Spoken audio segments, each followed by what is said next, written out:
दोस्तों, आप भगवान शिव को अपना पिता मानते हैं तो सच्चे दिल से कमेंट्स में जरूर लिखिए हर हर महादेव, ओम नमः शिवाय। सावन की हार्दिक शुभकामनाएं। दोस्तों, सावन का पवित्र महीना चल रहा है। आज मैं आप लोगों को बेलपत्र से संबंधित जानकारी बताऊंगी। आज के इस वीडियो में हम जानेंगे शिवलिंग पर चढ़ा बेलपत्र खाने के फायदे। वास्तव में जब आप शिवलिंग पर बेलपत्र चढ़ाते हैं तो वो बेलपत्र कोई साधारण बेलपत्र नहीं रह जाता, वो साक्षात भगवान शंकर जी का प्रसाद बन जाता है। हमारे धर्म शास्त्रों में कहा जाता है बेलपत्र 6 महीने तक बासी नहीं माना जाता। इसका एक बार प्रयोग करने के बाद अर्थात इसे एक बार शिवलिंग पर चढ़ाने के बाद धो करके दोबारा चढ़ाया जा सकता है 6 महीने तक। कई जगह शिवालय में बेलपत्र उपलब्ध न होने पर इसका चूरन जो है उसे भगवान शंकर को चढ़ाया जाता है, तो इसके चूरन को भी चढ़ाने के फायदे हैं। बेलपत्र भगवान शंकर जी को चढ़ाने के पीछे एक पौराणिक कथा है। कथा के अनुसार समुद्र मंथन के दौरान कई चीजों के साथ विष भी निकला। ये विष चारों ओर फैलने लगा। पूरी सृष्टि को बचाने के लिए भगवान शिव ने इस विष को अपने कंठ में धारण कर लिया। इसीलिए महादेव को उस दिन से नीलकंठ भी कहा जाता है। विष के प्रभाव से भगवान शिव के शरीर में ताप बढ़ने लगा, जिसकी वजह से आसपास का वातावरण जलने लगा और उस समय एक वैद्य से सलाह ली गई। जब देवी देवताओं ने उस वैद्य से सलाह ली तो वैद्य ने बोला कि आप इन्हें बेल के पत्र खाने के लिए दें। भगवान शिव को बेल पत्र खिलाया और जल से स्नान कराया। इसके बाद भगवान शिव के शरीर में जो उत्पन्न गर्मी थी वो शांत होने लगी। तभी से भगवान शंकर जी को बेलपत्र चढ़ाने की परंपरा है। शिवलिंग पर बेलपत्र अर्पित करने के बाद हमें जल जरूर चढ़ाना चाहिए। इससे भगवान शिव को शीतलता मिलती है और उनका हमें आशीर्वाद प्राप्त होता है। हमेशा ध्यान रखना 3 पत्ते वाला ही बेलपत्र चढ़ाने चाहिए और कटे फटे बेलपत्र कभी भी भगवान शंकर को चढ़ाने नहीं चाहिए। इसके पीछे भी एक कथा है, क्योंकि जब भगवान शंकर जी ने गणेश जी का शीश खंडन किया था तभी से भगवान शंकर जी ने यह संकल्प लिया था कि कभी भी मुझे खंडित चीज नहीं चढ़ाई जाएगी। तब से भगवान शंकर जी को कभी भी कोई खंडित वस्तु हो, खंडित पदार्थ हो, खंडित बेलपत्र भूल से भी नहीं चढ़ाने चाहिए। शिवलिंग पर अगर प्रतिदिन बेलपत्र चढ़ाया जाए तो सभी प्रकार की समस्याएं दूर होती हैं।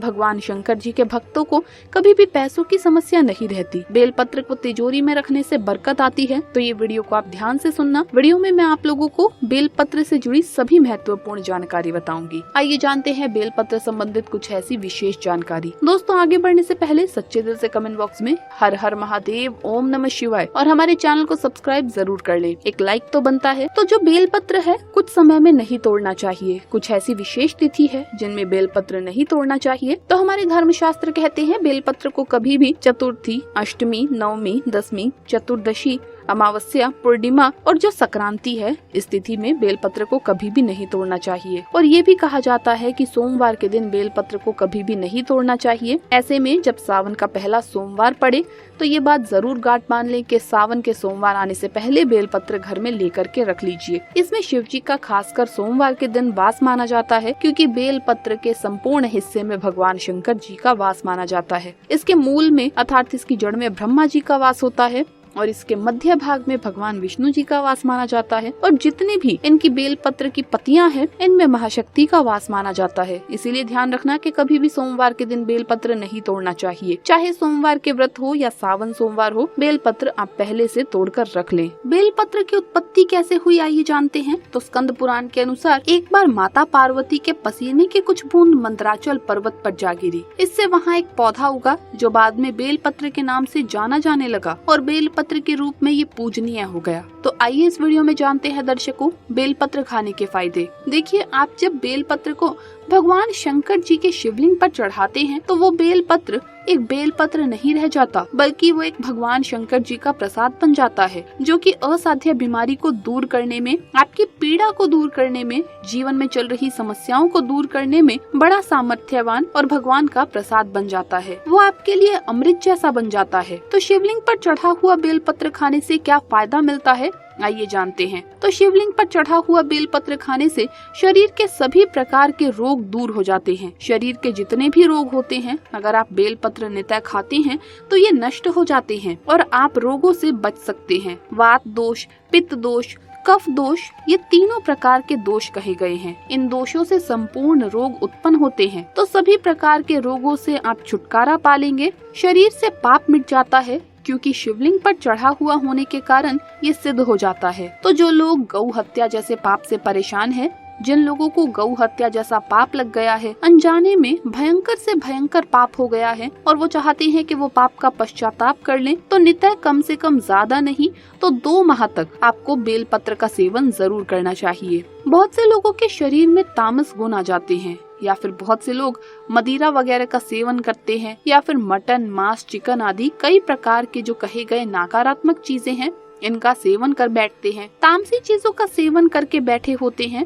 तो ये शरीर अशुद्ध होता है। तो आप अपने अशुद्ध शरीर को पुनः स्वस्थ बनाने के लिए, पुनः शुद्ध करने के लिए इसे भोलेनाथ का प्रसाद मानकर आप इसे खाना शुरू कर दीजिए। नित्य 5 बेलपत्र खाइए, 3 सुबह खाइए और 2 शाम में खाइए। अगर नित्य खाते हैं तो ये आपके शरीर से तामस गुणों को समाप्त करते हैं। इसके बाद ये भी कहा जाता है बेलपत्र खाने से भाग्य बलवान होता है। कैसा भी आपका दुर्भाग्य हो, जिस टाइम से बेलपत्र खाना शुरू कर देते हैं आपका फिर दुर्भाग्य सौभाग्य में बदल जाता है। आपकी किस्मत, आपकी तकदीर फिर आपके अनुरूप ही चलती है। इसके बाद आयुर्वेद में कहा जाता है कि बेलपत्र खाने से रक्त साफ होता है। अगर रक्त से संबंधित कोई बीमारी हो तो नित्य 5 बेलपत्र खाइए। 5 बेलपत्र आप एक साथ में शुरू में नहीं खा पाते हैं तो धीरे धीरे आप इनका सेवन बढ़ा सकते हैं। दोस्तों, प्रथम दिन 1 बेलपत्र खाइए, दूसरे दिन 2 बेलपत्र खाइए, तीसरे दिन 3 बेलपत्र खाइए। इस प्रकार से आपको बेलपत्र की जो संख्या है उसे आपको बढ़ाना है। एक दिन में 5 बेलपत्र अगर आप नहीं खा पाते हैं तो नहीं खाना है, धीरे धीरे आपको बढ़ाना है। तो इससे रक्त साफ होता है, रक्त में शुद्धि आती है और बिल्कुल ही आपके शरीर को फिल्टर करने का काम करता है। इसके साथ ही बेलपत्र नित्य खाने से क्या होता है कि केवल 1 ही महीने तक बेलपत्र नित्य भगवान शंकर जी की शिवलिंग पर चढ़ा हुआ खाते हैं तो इससे इच्छा की पूर्ति होती है। कोई भी आपकी इच्छा हो वो इच्छा पूर्ण हो जाती है। मन भक्ति में लगा रहता है, मन हमेशा शांत रहता है। जैसा आप चाहते हैं कि मन आपका भगवान शंकर जी की भक्ति में लगा रहे, मन हमेशा शांत रहे, तो शिवलिंग पर चढ़ा बेलपत्र खाने से मन भक्ति में लगता है, मन हमेशा शांत रहता है। छोटी छोटी बातों पर गुस्सा आ जाता है, चिड़चिड़ापन रहता है तो वो दूर हो जाता है। इसके बाद इसका सेवन करने से सांसारिक भोग समाप्त होने लगता है। आपका जो सांसारिक भोग है, किसी भी प्रकार का जो सांसारिक भोग है, वो भोग भी समाप्त हो जाता है। मन में भोग की कामना नहीं रहती। दोस्तों, जो बात नहीं बताई जाती वो बात भी मैं आप लोगों को बता रही हूँ इस वीडियो में। ऐसा भी माना जाता है कि शिवलिंग पर चढ़ा बेलपत्र खाने से व्यक्ति को विशेष प्रकार का आशीर्वाद प्राप्त होता है। तो 6 महीने तक शिवलिंग पर चढ़ा बेलपत्र खाते हैं तो व्यक्ति को भूत, भविष्य, वर्तमान देखने की सिद्धि प्राप्त हो जाती है। आप इससे अपना भी देख सकते हैं और दूसरे का भी आप देख सकते हैं। शिवलिंग पर चढ़ा बेलपत्र खाते हैं तो बड़ी से बड़ी साधना आपके लिए छोटी हो जाती है। साधना करते समय जो दोष आते हैं वो दोष नहीं लगते हैं, मंत्र जल्दी सिद्ध होता है। शिवलिंग पर चढ़ा बेलपत्र नित्य खाते हैं तो जो भी मंत्र भगवान शंकर ने इस कलयुग में किलित करके रखा है वो मंत्र भी सिद्ध हो जाता है। यदि आपका बच्चा बात नहीं मानता, पढ़ाई में मन नहीं लगता, माता पिता को मारता है, झगड़ता है, जिद करता है, रात में रोता है, चिल्लाता है, नजर बार बार लगती है, मन उसका शांत नहीं रहता, तो लगातार 4 सोमवार तक शिवलिंग पर चढ़ा बेलपत्र उसके मस्तक पर रखें। बच्चे का विकास बहुत अच्छा होता है और भगवान शिव की कृपा से ऐसे बालक माता पिता की किसी भी बात का उल्लंघन नहीं करते। ऐसा बालक भगवान शिव की तरह ही भोला हो जाता है, शांत हो जाता है। लेकिन शिवलिंग से बेलपत्र उठाने से पहले भगवान शिव से आशीर्वाद अवश्य ले लें और अपने बच्चे का नाम भी अवश्य ले लें। दोस्तों, 21 दिनों तक कोई भी व्यक्ति अगर बेलपत्र खाए